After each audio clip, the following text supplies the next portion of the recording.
I'm Fonnie D. I'm Nina Diaz. I'm Jen Alva, and we're Girl in Coma.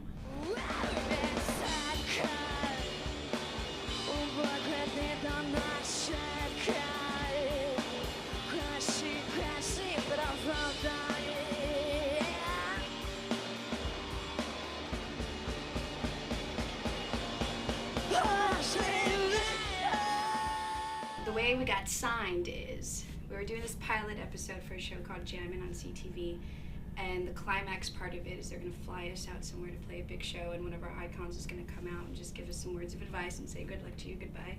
And it happened to be Joan Jett and Kenny Laguna who came out to the show.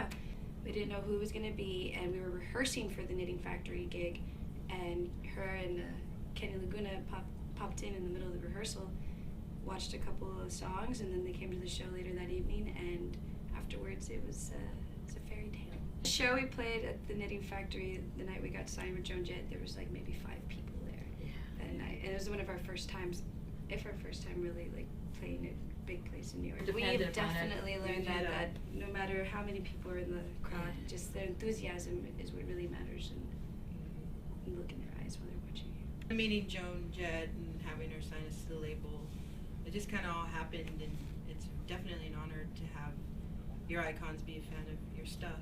I first heard of the IMAs through, there's a Texas coalition and with Musicians Atlas, and I started receiving emails, and I had heard about the IMAs there because they were constantly talking about different things you can get involved with. And also Blackheart, our label, and knew about the IMAs, so they, it was like our manager and Blackheart came together and like, yeah, submit the girls. And I had already heard about it. It's like, yeah, see what happens, you know. Do we want? I think having to be able to say I have an independent award for this song, and it shows bookers and agents that they are working hard and they are getting recognized. So it does help to have that attachment to your name. Definitely, it shows you're working hard. Since we've won that award, we've just been busy. We've been touring nonstop, making more music, putting out records.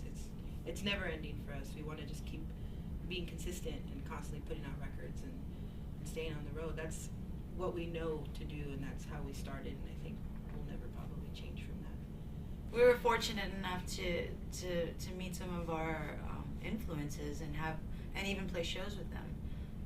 And of course a lot of bands cannot say that. Our very first huge tour was Morrissey, and of course we named our group after the Smiths' Girlfriend in a Coma. So not only was it our first big tour, he also took us overseas. We've never even been on a plane. So it was a lot of firsts for us, you know, and we just wanted to do a good job. Later, we've opened up for the Pogues, which was awesome, Tegan and Sarah, and they were sweethearts. They were kind of the group that was like, hey, why are you in your dressing room? Come on out, like, let's chit-chat. Before we were signed, we were together for 4 years. We were burning our own demos and booking our own tours. Making our own t-shirts, you know, everything DIY. That's what we toured on. We just burned them on the computer, and we didn't even have a cover or anything. We just put them in little slits. Because we didn't go out with much money. And one time we got stuck in San Francisco. We were just flat broke. And Nina and I went into all the bars, and we had like a CD Walkman. We're telling people to listen if they'd like to buy a demo. I think we raised like $150. Just then we went to Amoeba Records after. And then we bought records, and then we started over. Started over again. I think the misconception that bands think when they have managers and booking agents and all that is that it's going to be an easy life, and you're going to have a tour bus, and you're going to have all this money, and you still have to work just as hard, and you still need to keep up and know what's going on within your business and stay in contact with the fans. And you're not going to have money right away. You still need to work really hard. I use Musicians Atlas to look up for contacts, other musicians and booking agents and clubs. It really helps to have that. You just need to constantly play and get yourself out there and tour and just reach out.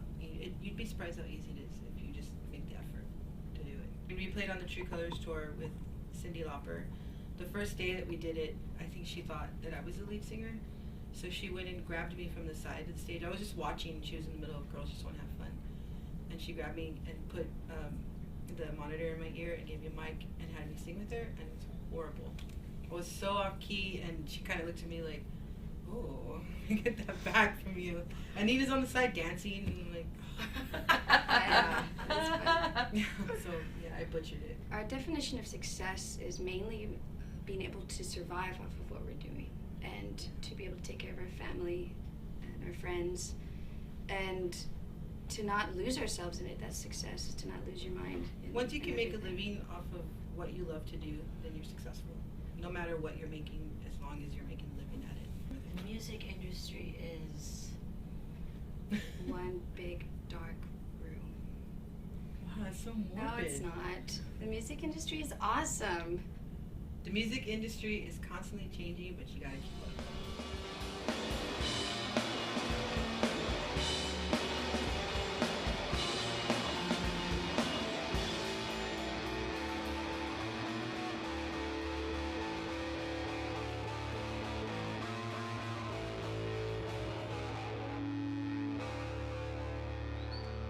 Thank you very much. Thank you for having us. Thank you. Thank you.